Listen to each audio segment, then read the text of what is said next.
I was going to rip his heart out. I'm the best ever. I'm the most brutal and vicious and most ruthless champion there's ever been. There's no one can stop me.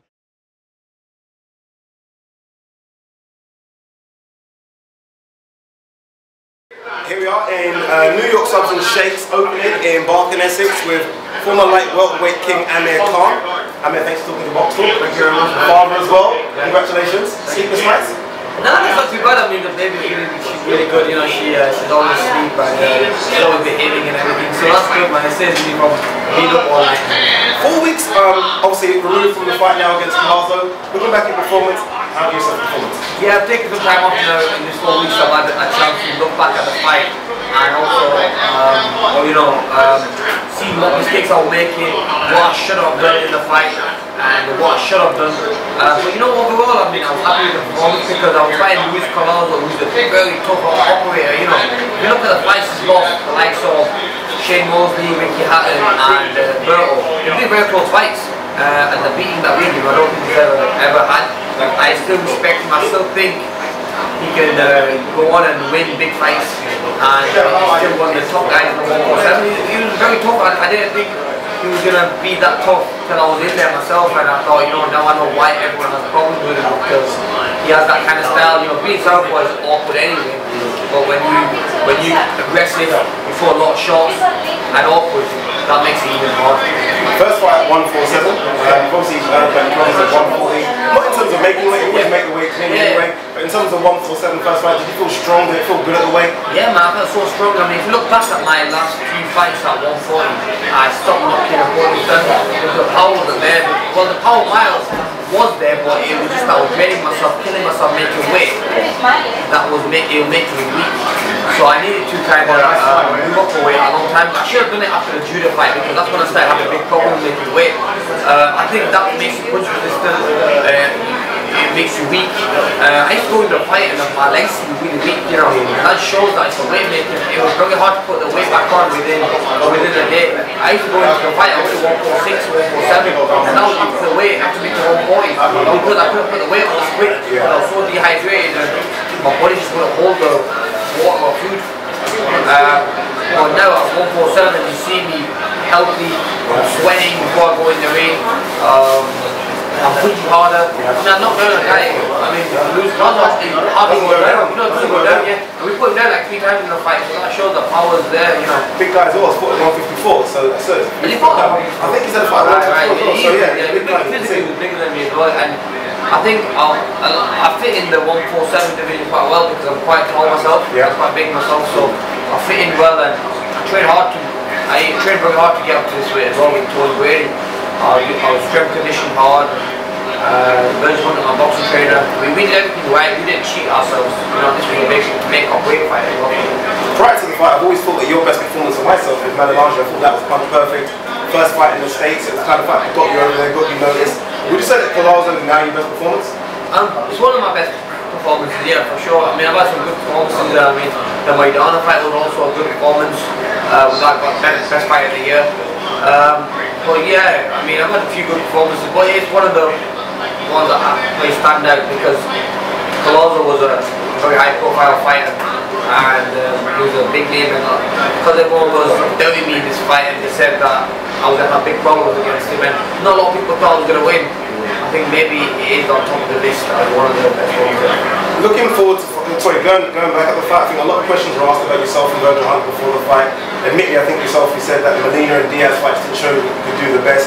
Obviously, you had a lot longer camp with Virgil Hunt, and now do you think this fight just vindicates that and answers all the questions about you and Hunt and moving forward? Yeah, definitely. You know, there's pressure on both of us. I mean, Virgil as a coach as well, because a lot of people would see what he was going to bring to the table.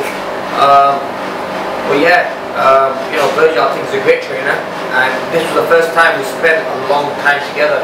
Whereas normally we only spent 8 weeks together for training camp. In that 8 weeks you can only learn so much, and at the same time you're worried about who you're fighting, and you're learning to have a game plan and set that game plan. Whereas this time we're working on little things like the foot movement, the defense, where the offense, how the offense is going to be, where the hands have to be afterwards. So we worked on everything really, and it comes naturally in the fight. Moving forward, 2 names you're always linked with, one rightly, one wrongly. Kell Brook, Mayweather. Talk about both those fights. What's the possibility of those fights? I mean, you've seen obviously the hoo-ha about George Groves and Kell Brook in terms of how the British public can take it to another level. Can you not see similarities between yourself and Kell Brook and George Groves and Froch? Well, I think Groves earned his shot against Froch by beating the likes of James DeGale, you know, good fighters, yeah. And James DeGale is an Olympic gold medalist, and he beat him. Whereas with Kell Brook, it's very hard to put him in the same category as me because he's not really faced anyone. Anyone that is, you know, in the 147 division. So why should I? While I've had tough fights in my career, fought the likes of Maidana, Garcia, McCluskey and all the top guys, and also then going up at 147 and had my first fight. My first fight at 147 was the hardest, harder than any fight Kell Brook's had in his career.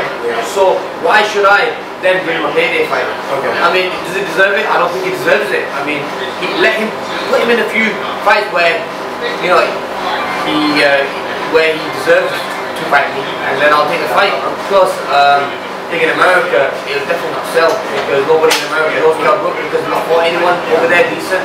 So, in a way, if I like Kell Brook, is it going to give me a good rating or is it not going to rate me at all? Because really, in America, he's a nobody and nobody really rates him. He's not really ranked that high by people in England, in America. So, and you know, if you want to be the best, you have to capitalize America because America is where the market's big.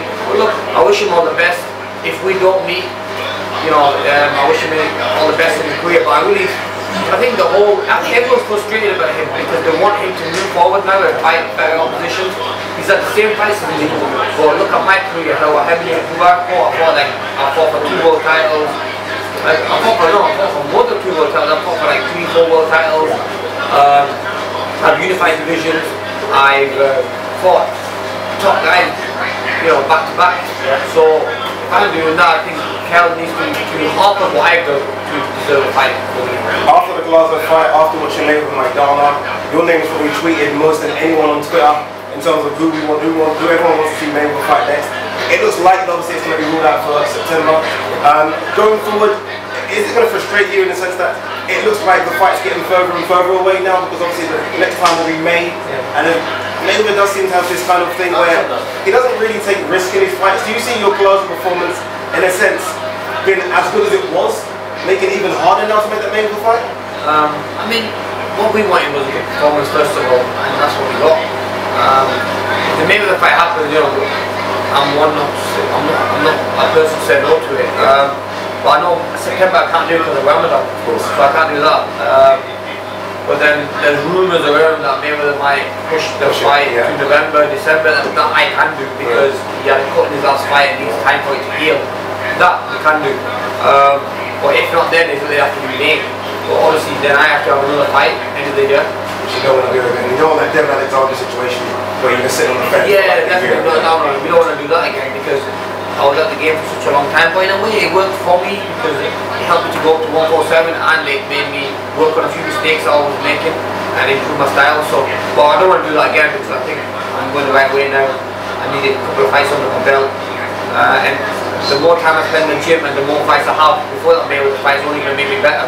It's only going to drive me and you know, get me perfect for that fight, get me ready for that fight. Last couple of very quick questions. I've been obviously following your career for years now. I saw interviews 2-3 years ago where you were saying you had to start to beat Mayweather. At the time, people probably laughed, they sniggered, you know, can't beat Mayweather. A lot of those people have changed their minds now after watching that performance. What did you see in Mayweather a couple of years ago that you honestly thought you could beat him then? I think with Mayweather, when you're given problems is a good job. I mean, when I saw Oscar De La Hoya fighting, it was a good job. Everything behind the jab that gives Mayweather big problems. Also good footwork, so he can move and be in the right position at the right time. Those are the things that give Mayweather problems. Mayweather's a great fighter, you know, he's very hard to beat, but there are a few things that he does that I think I can capitalize on and I can beat him, especially the speed, the movement, the aggressiveness. I think these are the things that will definitely work against him. 2 very quick fire questions. Firstly, Froch Groves predictions. I think a 50-50 fight again. I hope Groves gets it this time. He deserves it because from the first fight, Groves put on a great performance by putting him down in the first round. That gave him a lot of confidence to go at the fight, but I think the referee kind of stepped in quite soon. A lot of people say I'm wrong there. But it was a world title fight, not only for one but for 2 world titles, so you should let it go on a little bit longer, maybe another 10-20 seconds. Yeah, and if he was hurt, which I don't think he was when the referee stepped in, I think then fine, he could stop it. But yeah, I give this fight to Groves. I think Groves is the much more offensive fighter. He's got a lot more, he throws a lot more shots. Whereas with Kell Brook, he's very predictable. You know what he's going to throw because he's quite slow for that. Left's always low as well. Yeah, left's always low for that right hand.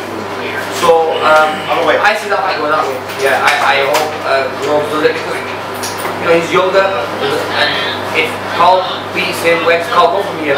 Because obviously Kell for Andre Ward and Andre Ward took him apart. Yeah. Well, if it's Groves, I think Groves and Andre will be a good fighter because I'll make fights, and Groves is a very good boxer.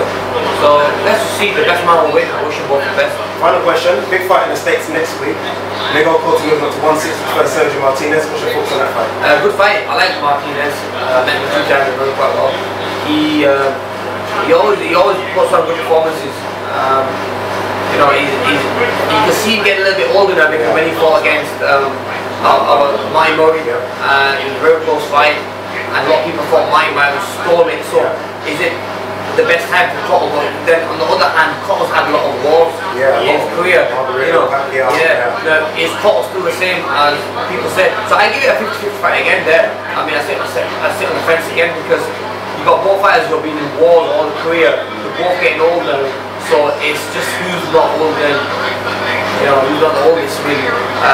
But I think if I had to pick someone, I'd probably pick Cotto by maybe a small fraction because he's a better boxer, I think. Might not have the same amount of power, but he throws a lot more shots and he's busier, especially with Froch. Freddie's got his offense a little bit better. He looked really good in his last fight, so I give that fight to him. When can we expect another announcement for who you'll be fighting or when you'll be fighting next November, December? It'll be around November, December, yeah. We don't know who yet. We're looking at opponents. 147 division stacked? It's stacked with big names, yeah. So it's all about just seeing who the winners are going to be and who's on top there. We don't want to fight the top guys. We don't want to fight guys who are rated like number 30, 40. We want to fight the top 10 guys. You've done that all your career, to be fair. Yeah, 100%. Yeah. So I think it's time now where we fight the top guys, and especially at 147 because it's a new chapter for me in my career, and I want to fight the big names. That's what's going to drive me. Amir, thank you for taking time to talk to BoxTalk. Much appreciated. Thank you.